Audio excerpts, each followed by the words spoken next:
From the Ground Up, number 9.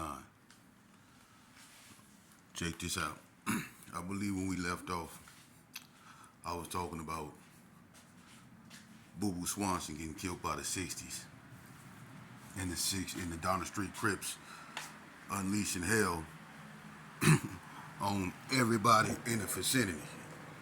Now, when I was last on here, I spoke on how there was another gang called the 7-4 Hoovers, which was started by a guy that came from California named Junior, aka J-Rack, and how they jumped my homeboy Seaweed. And this was all going on around the same time, 1988. Now, when the Donner Street Crips lose Boo Boo, that really hurt them. They wasn't even out that long. So naturally, I'm going to just say this here. I don't know if it was just a coincidence or the devil heard their cries, but somehow they came up, and everybody know I'm not lying, with a whole bunch of guns, crates of them, weapons that wasn't really out on the street like that, automatics. And they went ham. The 60s at this time was in the area called Crip City, which is located off Cary, and it's off Cary and West Street. It's a bunch of houses, and it's right across the street from some apartments that used to be called Cary Arms. Now, this was the 6-0 territory at this time, but they originated across the street from where I was born, which is Herbert Gerson. They originated on 40 block, which is the houses across the street from the Gerson.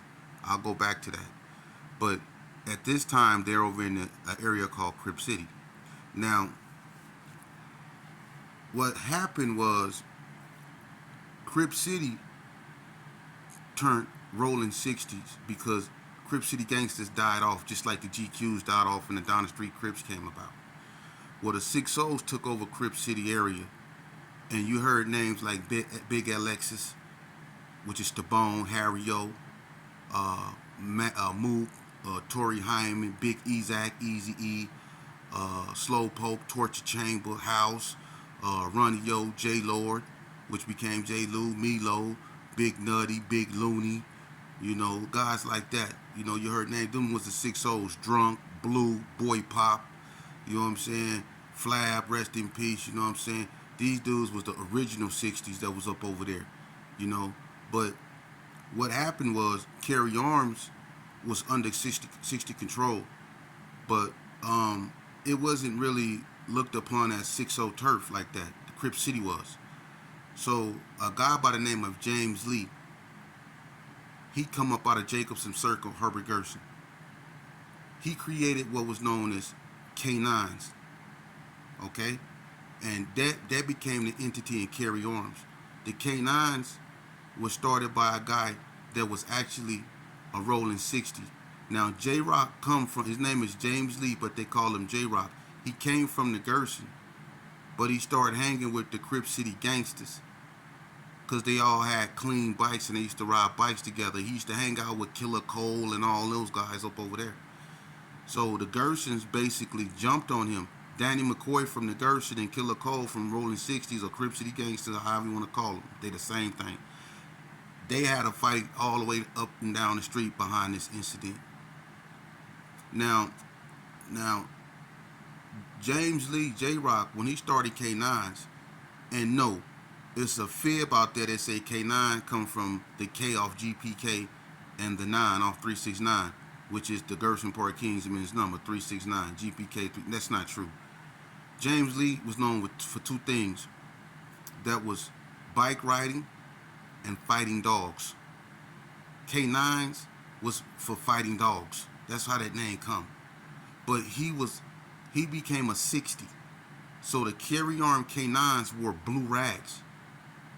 Okay? Now, this is all while Donna and all that has formed. But one thing started to happen. J-Rock, because sometimes the 60s would get mad at him, and they would throw up the fact that he come from the Gerson. In fact, his oldest brother, Poppy, is still a Gerson, but his brother, Pokey Pete, turned 6-0 in the pen when he turned 6-0. But the 60s used to get mad at him, and they used to poke fun at him like you used to be from the Gerson, so he was like an outcast for a minute. That's why he started K9. but he went to the penitentiary.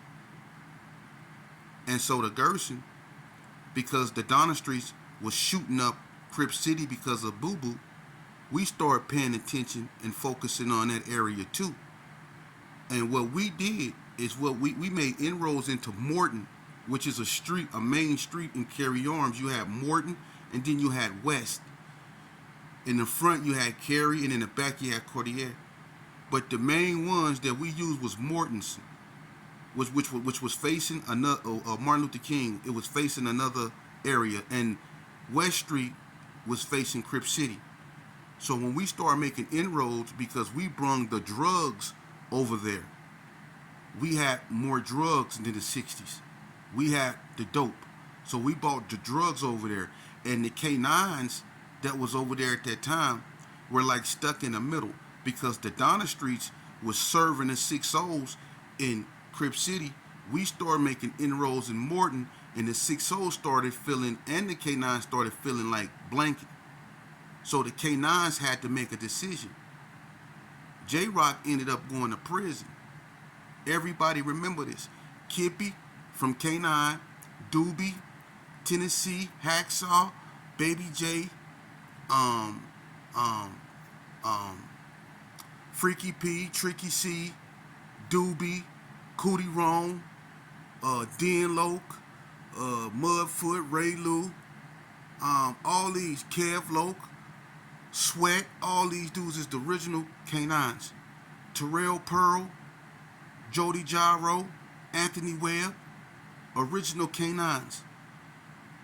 They had to make a decision. Either be with the Rolling 60s and face the wrath of the Donna Street Crips and us, because we was with the Donnas, or turn Gerson.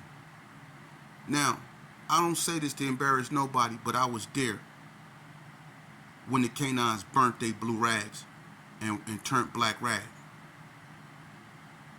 Now, the next episode I'm finna bring you is when we solidified the Gersons. We took over Cary Arms.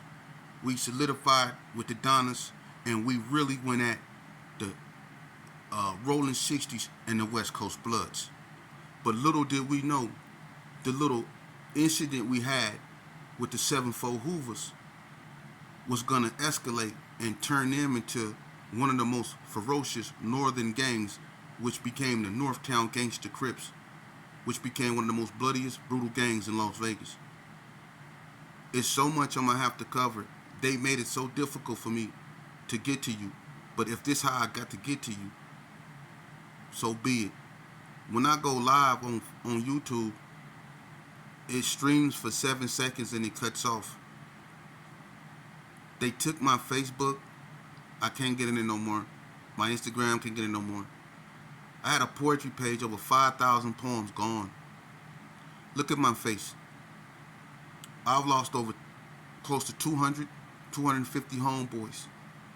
When it comes to loss, I'm numb to it.